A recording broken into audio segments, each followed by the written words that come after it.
Hello guys and welcome back to our series How to Fly X-Craft ERJ 145. In part 1 we set up our route from Chicago Midway to Lexington, and in part 2 we're gonna push, we start the engines, we taxi, and we will depart. So without further ado, let's jump in the cockpit and set up the aircraft for the flight today.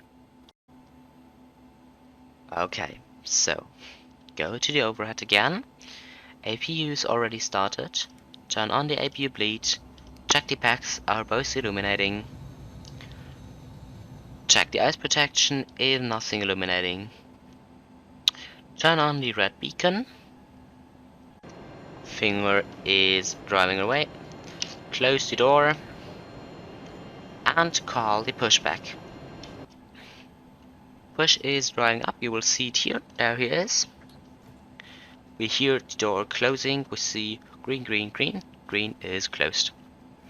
So over here we see some warnings. We're gonna go through them later, but we can arm the emergency light already. So we see there is a problem with the A1 perth. Is it? No, it isn't operated here. So I hope the warning will disappear later.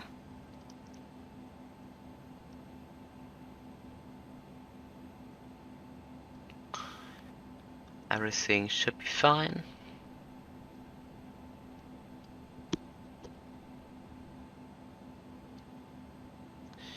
We can zoom in as much as possible. Turn on for the map some airports and maybe the waypoint, but I don't like it. And the vertical situation display. You're gonna see where I left it later. The flight director is both on. Okay. Go to autopilot. Our target altitude on departure is 900,000. Our target speed on departure is 250. Our target heading is 220. Our nav source is nav 2. We press FMS. Nav source GPS. That's correct. So now we go to progress, and I already told you the flight plan page will be your best friend. Open it up and you're at this page. We already visited this page, but there are some things I hadn't explained now. How you fly direct, for example, but we're gonna take a look at that when we departed. So better pushback is trying to connect. I will help him and start the pushback. You can turn it around, set, and press enter. So, and I think I have to. No, it's set to on. Okay, perfect. Now you can release the park brake. It's this big handle down here, and set an auto prioritization elevation. We gonna set it to 31,000. That's correct now. So now you just wait until the push has started. Open the power plants, and we're clear to start engines. And we're pushing back. So in real life, this wouldn't have been the situation. You normally get cleared to start the engine when leaving the position. So around here. Or even way farther back. Sometimes you start the engines when the pushback tug has been disconnected. And that's something I hope Better Pushback is working on, or any sound file. I tried to make a sound file myself once, but I never have finished. So we see her pushing back, and we just wait until we're coming to a stand with starting the engine. In the meantime, I want to tell you about these yellow pointy things on the wing. They are really interesting, and we just visit them closer because they have a great job and they're pretty important on E145s. It's pretty damn loud out here. Okay. You have to imagine the air is coming onto the wing and passes these yellow things. Behind the wing, so over here, there will be some small turbulences, and I touch the air to the wing, which will allow you to fly slower without stalling. It's a stall protection, and it's pretty. Approaching 3-1 right. Okay, thank you, extras. And a pretty cool feature, or feature. Back here, that one is the aileron, and just reset the brake. And if the aileron has more air attached to it, you can fly better, and the aircraft performs better when flying, for example, a right or a left turn. Just as a small idea of how this aircraft works. So we start number 1. See it's rising, can release it. Again, these yellow pointy things you will see on all Embraer 145s. It's just to allow you to fly slower without stalling. So you see all of the warnings disappeared. You hear it slapping back to run, and he is disconnecting. So just search the runway we're going to. Here is runway 22 left. We planned runway, let me have a look. Departure, runway 22 left, perfect, it's over there. Gonna watch for the signal, there it is. Select flaps 9. And we do a single engine taxi. This is a normal procedure on most of regional jets, on E145s too. For example, if you're on very large airports with large and long taxiways, you can make very fuel efficient taxi by just starting with one engine. Here at midway, runway 22 left is over there, so that don't make that much of a difference, but I just wanted to tell you that you can do a single engine taxi in this aircraft, and that's a completely normal procedure to do. If you're flying, I don't know, at Seattle, Dallas, or whatever, all of the big airports in the US or in Germany, if you're flying Houston, Frankfurt, any big airport, you can imagine yourself, I don't know, Bangkok or something like that. Now I've got all of them. You can just turn on engine 1, taxi with it, or engine 2 and taxi with it. And as you're in a position where you think, okay, now we can start another engine, start it, and you have lost a lot of fuel, and you're made a fuel efficient taxi. Pretty good. It's good for the nature and good for your aircraft. So on runway 4 right, 22 left is over here. We don't take the rear, we take it exactly here. And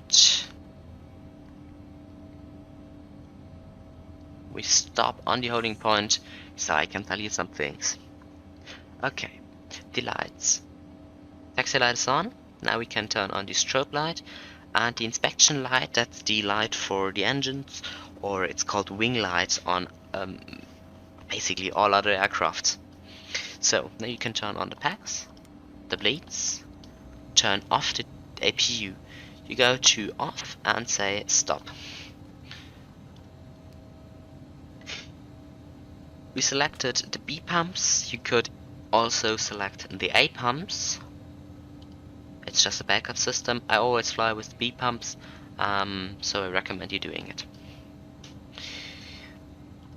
So check all of these are, oh no, oh they're on, okay. I wasn't expecting to push that button, but it happened. Exactly, so you can select B and A. I recommend B, you can fly with L also.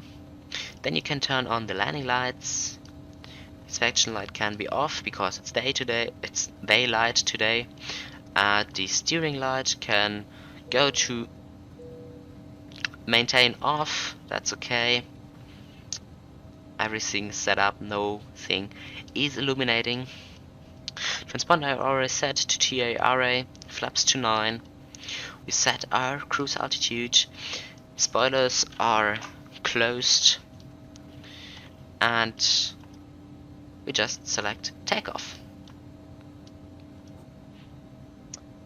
The thrust rating is important if you're flying with a auto thrust option, which isn't installed on the aircraft. So if you're flying with the flight level change or the speed hold, yeah, and you got me right. Here is no auto thrust and no VNAV capability on this aircraft. 2 left. 2 left is checked. So it's I already told you with entering the altitudes by yourself. It's a pretty manual and pretty back to the roots aircraft. What I really like on it. So on the most aircrafts you got an auto throttle and you basically don't know how to fly thrust manually. And I even don't know, and I got problems sometimes keeping the speed. Because I sometimes think, okay, yeah, auto throttle is on. I say 240 and the aircraft is flying it, and anyone, anyone I notice, oh no, I'm still at 270 at 5,000 feet or something. So try to avoid such things happening. Set a park brake. Now you can take a look. We depart straight on. Say navigation. If it's green, you see you're on the correct nav source. The FMC is telling the aircraft to fly the correct route. Everything is perfectly. So altitude, say vertical speed. Just punch in a vertical speed. I say 1,800. But you will notice this aircraft has a huge acceleration. So we later will climb with something like 4,000 feet or more. If you say hold speed to 50, for example, the aircraft will sometimes climb with 7,000 if you're on toga. Incredible. So release the parking brake. Go to the throttle, watch the engine, and hit toga.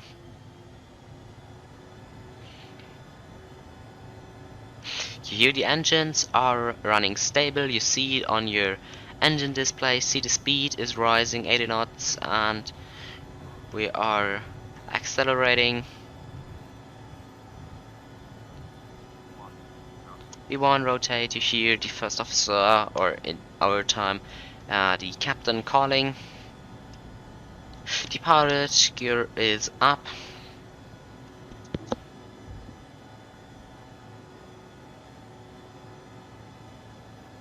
And you're departed out of Chicago Midway. So we're now climbing to 8,000, just said 9,000 again. We now climb with 4,100 feet per minute and flaps up.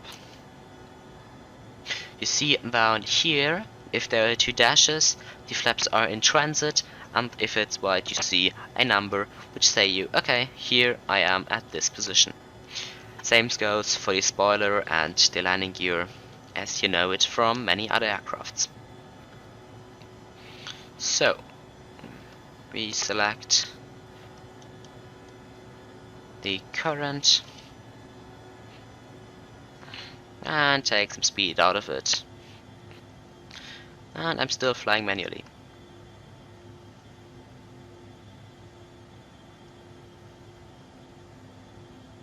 So now the aircraft just wants us to turn. We just do a slight turn. Slight speed correction. We try to keep 200 at the moment. We're at 6,500.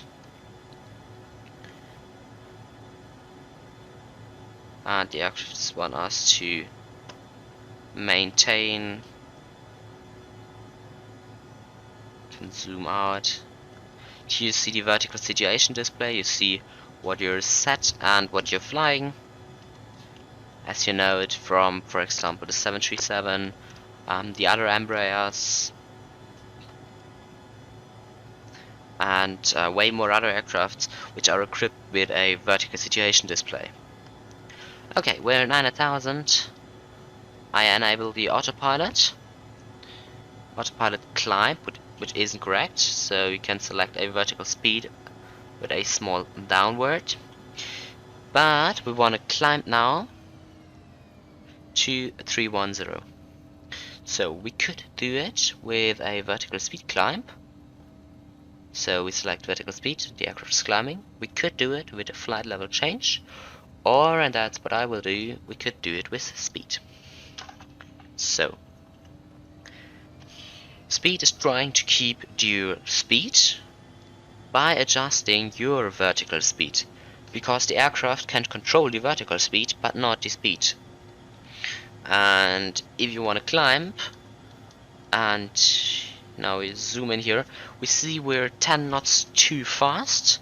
The aircraft is going up 4,400 and so on. So if I go into toga, the aircraft will accelerate, and to stop the acceleration in speed, the aircraft will go even farther and farther. Just show it to you, we go to toga, and once the aircraft will try to get the correct speeds, we can turn off the landing lights, the taxi lights, the logo light, and the dome light, as well as the fasten seatbelt light. So now you see we've got an acceleration of 6,000 feet per minute, just to keep the speed because we're on toga. If you would do such things on a normal aircraft, what do you mean a normal aircraft? On a standard aircraft like A220, 737, etc., you would stall. This aircraft performs pretty well in such situations. Sorry for my English today. So, as you find a good position for climb, I recommend using some kind of around here, or a bit. Now we're far too slow and far too less in descent. I made a mistake here. Just want to turn it off. That's correct now.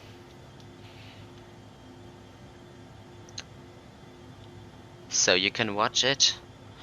I recommend flying between 2 and 4,000 feet per minute, so you won't affect any of your, or of, if you're flying online, the controller's capability, because a controller isn't expecting you to climb with 6,000 feet per minute.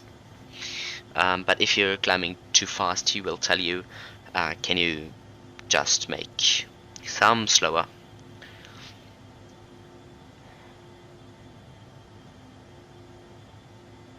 So now you see the yoke is a bit bothering. That's just to get a smooth position on winds, turbulences, all that things.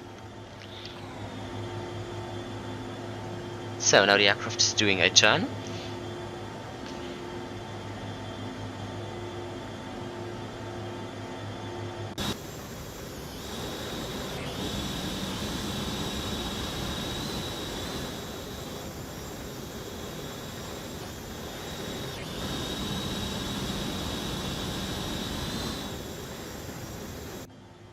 It's just such a nice aircraft to fly, and say standard, and you're all there. Okay, we'll meet again when I reached our cruising altitude, and then we see you again.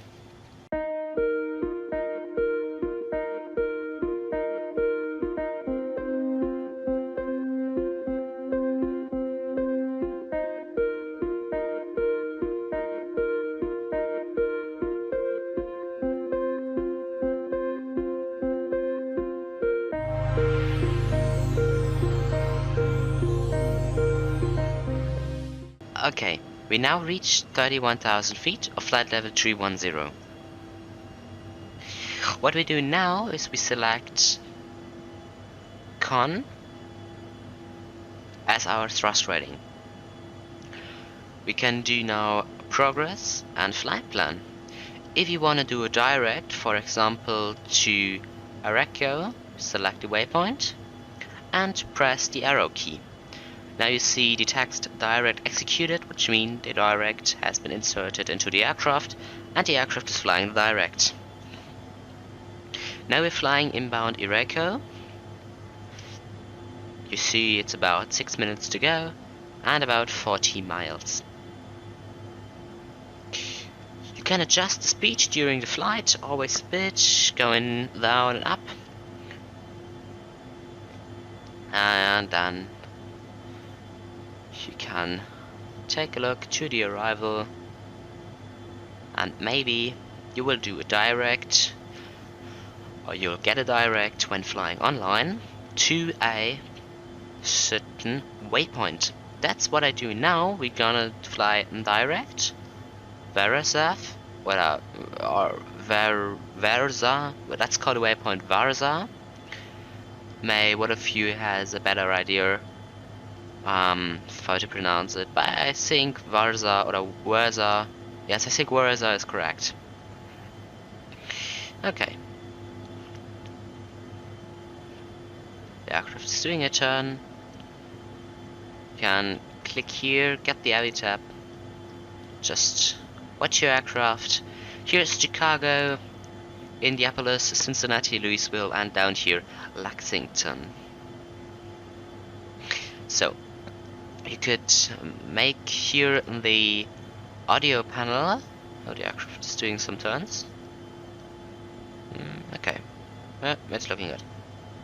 Where you can adjust on which communication you want to check on, mic and comm to, and you can adjust the. Can't you? Oh, you can't. And you can set the volume of it. You can do the same thing down here. Just clicking here. But I think what they don't make is to set a correct volume. I don't know how they do it in reality. I can tell you they don't have a tablet for it. Normally you can turn these knobs, but they aren't looking like. So we really don't know. So the microphone you can enable up here, which isn't operable in the aircraft, so it's done over the AVI tab. Maybe you can volume here or something like that. I don't know. If you know how to set the correct volume on the E145 in reality, please leave a comment. Okay. So now we set a direct. I will start the descent soon and we'll see when descending. Okay, so now we want to look when to descend. We can set up the next altitude, which is 280 knot. We say 280, and we say now vertical speed, and we can select a vertical speed and look down here. What will it be? Okay, it's ridiculous. It was just an example. So 1000. You see a line going down from your current position to the dotted line over here, and it was 200 feet per minute, which means we were descending with 2000 feet to reach at the waypoint the altitude. It's far too early. That's how you can check sometimes, gonna descend, not. Or you check it in SimBrief and say, okay, 5 miles from here, I'm gonna descend. You could take some calculations with your speed, your altitude, and see how many miles from Narza you're gonna descend. but it's not that easy. And it's far too complicated. You can just search the top of descent, it's in brief, and look when to descend. But the descent of this video will be in part 3. So I hope you found it helpful, and you know now how to depart and how to climb in the 145. Thank you very much for your patience. I wish you a great day, and see you on next Friday, as always, at 30 PM UTC. Goodbye.